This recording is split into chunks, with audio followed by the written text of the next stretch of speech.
की अजून सुद्धा महिला आरक्षण जर खरोखर एखाद्याची इच्छा असेल महिला आरक्षण लागू करण्याची तर ते अजून सुद्धा येऊ शकतं. मला त्या मुद्द्यावर यायचं आहे. तर तत्पूर्वी मला पहिला मुद्दा घेऊन परत एकदा मिलिंद सरांकडे जायचं आहे की नेमकं मग या सगळ्या घडामोडींमधनं साध्य काय झालं. दोन्ही बाजूंकडनं ज्या पद्धतीने एक पोर्ट्रेल ठेवलं जात आहे त्याच्यामध्ये दोघांनाही असं वाटतं की आपण जिंकलोय किंवा एखादा मेसेज पोहोचवण्यामध्ये आपण यशस्वी झालोय. राहुल गांधी यांची प्रतिक्रिया पाहिली तर त्यांनी सुद्धा जय संविधान म्हटलेलं आहे.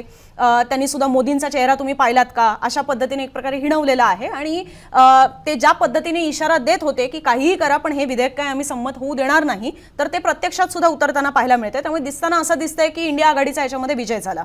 दुसरीकडे महाराष्ट्रातल्या खासदारांबद्दल बोलायचं झालं तर संजय राऊतांचं सुद्धा हेच म्हणणं आहे की मनमर्जीने तुम्ही लोकसभेच्या जागा तर वाढवू शकला नाहीत पण आता हा कुठेतरी एक मोदी सरकारचा फॉलआउट सुरू झालेला आहे अशा पद्धतीने सुद्धा विरोधी पक्षातले खासदार बोलायला लागलेले आहेत. खरोखर यात तथ्य मानायचं का की दुसऱ्या बाजूने ज्या पद्धतीने मोदी सरकार याच्याबद्दल विरोधक कसे महिलांच्या विरोधात आहेत अशा पद्धतीने एक मेसेज लोकांपर्यंत पोहोचवण्याचा प्रयत्न करतायत तर नेमकं कोण जिंकलेलं आहे. मोदी सरकारसाठी ही विन विन सिच्युएशन होती का. बिल संमत झालं असतं तर त्यांच्याच फायद्याचं झालं असतं. बिल संमत नाही झालं तरी विरोधकांच्या विरोधात प्रचार करायला त्यांना एक तगडा मुद्दा मिळालेला आहे त्यामुळे ते जिंकलेले आहेत असं म्हणायचं की विरोधकांचा जो समज तयार झालेला आहे की आपली ताकद आपण दाखवून देऊ शकतोय तर ते जिंकलेले आहेत. नेमकं या सगळ्या घडामोडींमधनं जिंकलं कोण.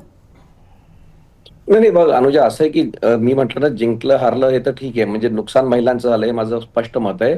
मात्र जिंकण्याच्या आणि हारण्याच्या बद्दल जेव्हा आपण बोलतो तर एक गोष्ट लक्षात घ्यायला पाहिजे. जेव्हा मोदी गव्हर्नमेंटनी हे ठरवलं असेल की आपल्याला हे विधेयक आणायचंय ते विश्वास असेल त्यांना की हा आपण याला पास करून घेऊया नाहीतर कोणी बिल आणत नाही.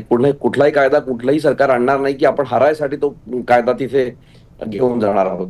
तर कुठे ना कुठे हा विश्वास होता की आपण इथे हे साध्य करूया. ही अशी झाली गोष्ट पहिली.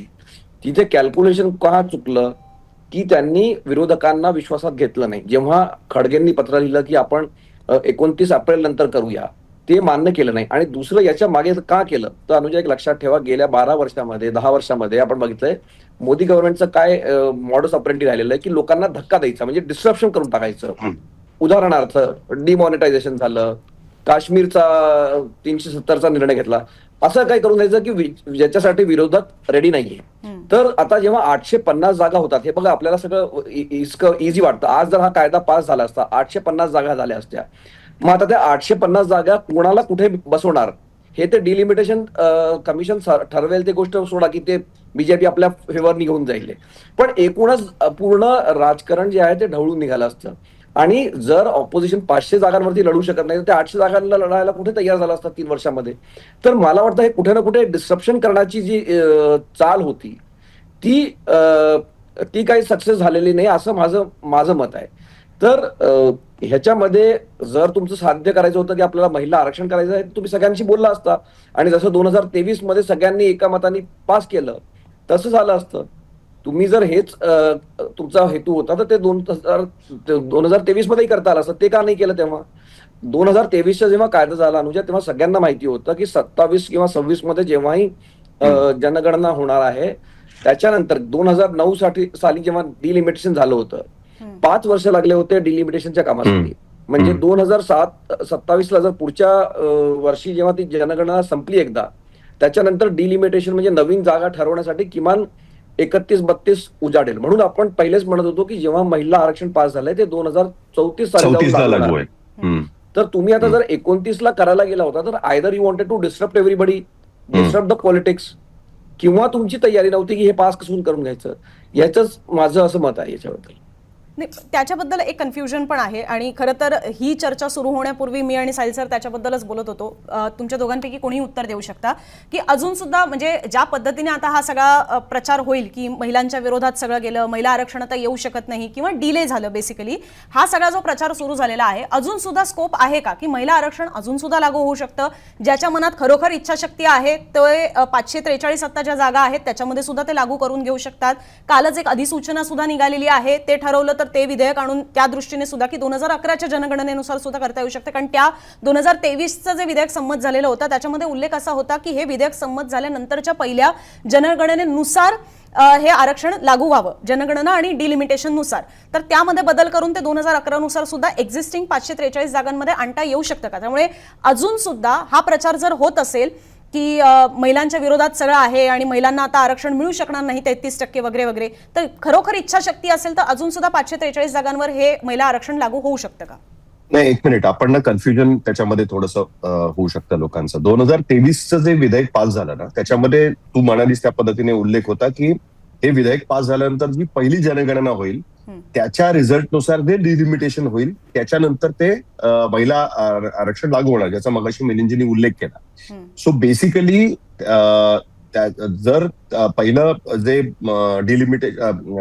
जनगणना झाली ती 2025 मध्ये सुरू होणार होती, कारण 2021 मध्ये जी जनगणना होणार होती ती कोविडच्या काळामुळे पुढे ढकलली गेली.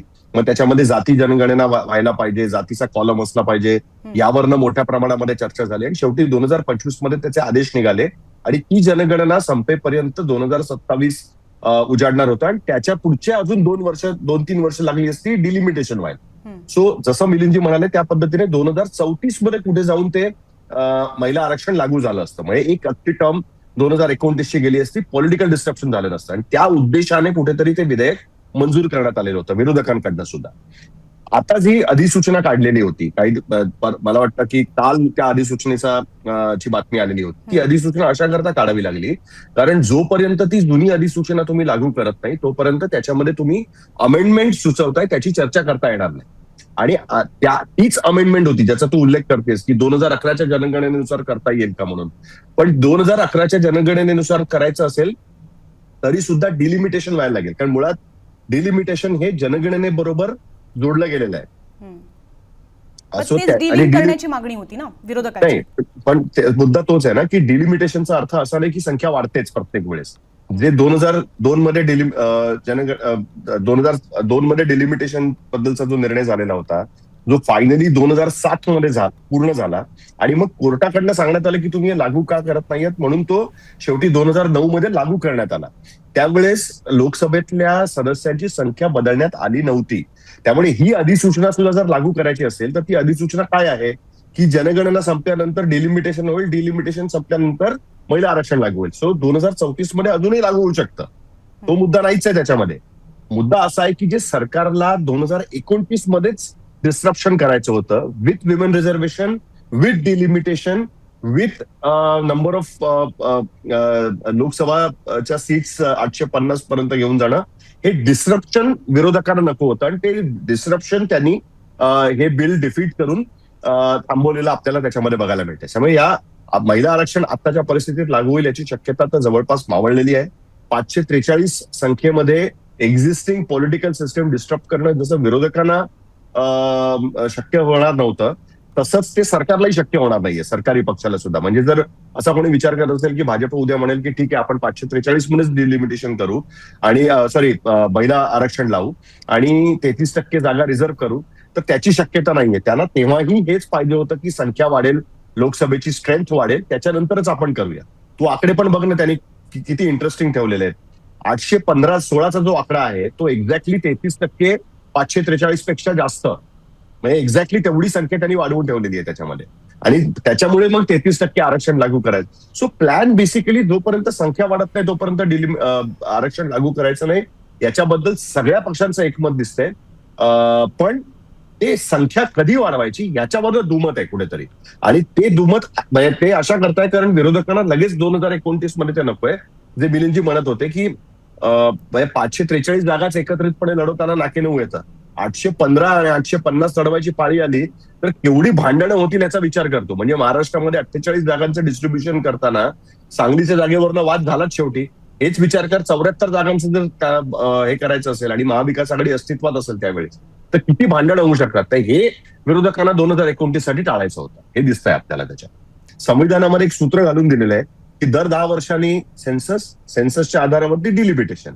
हे सिंपल सूत्र ठेवलं तर सरकार कोणाचाही असेल बाय कॉन्स्टिट्यूशन बाय रूल तुम्हाला त्या गोष्टी कराव्या लागतील आणि सगळ्यांसाठी लेव्हल प्लेइंग फील्ड राहील अशा पद्धतीची ती व्यवस्था आहे. त्याला कुठेतरी हा विरोध त्यांनी त्याच्यामध्ये केलेला बघायला मिळतो आणि सरकारने अत्यंत स्मार्टली त्याच्यामध्ये खेळलेत कारण त्या सगळ्या गोष्टी त्यांनी विमेन रिझर्वेशनशी जोडून घेतल्या आणि आता त्या गोष्टी न केल्यामुळे विमेन रिझर्वेशन कसं नाही होऊ शकलेलं आहे, अशा पद्धतीची बोंब ते त्याच्यामध्ये मारू शकतात.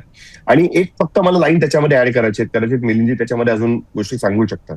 भाजपच्या काही नेत्यांना शेवटपर्यंत असं वाटत होतं की, जसं मगाशी जो मिलिंदजींनी उल्लेख केला की एवढं महत्वाचं विधेयक त्यांनी आणलेलं आहे, तर काहीतरी प्लॅनिंग त्यांनी केलेलं असणार की हे विधेयक कसं पास होईल. आता अशा पद्धतीचा समज हा भाजपच्या नेत्यांमध्ये पण होता, आणि ते प्लॅनिंग असताना सुद्धा जर हे विधेयक डिफीट झालेलं आहे, तर त्याचा एक वेगळा इम्पॅक्ट कुठेतरी होऊ शकतो. ही गोष्ट आपण लक्षात घेतली पाहिजे. आणि आता विरोधकांवरती सुद्धा एक जबाबदारी राहील त्या पद्धतीची की ते काउंटर नॅरेटिव्ह कसा क्रिएट करतात. कारण आता सगळेजणांचा हुश झालेला आहे, म्हणजे काय जीव भांड्यात पडलाय. पण भाजप काही सहजासहजी हे नॅरेटिव्ह सोडू देणार नाहीये. त्याला काउंटर कशा पद्धतीने ते करतात ते बघणं पण मला असं वाटतं की आवश्यक आहे.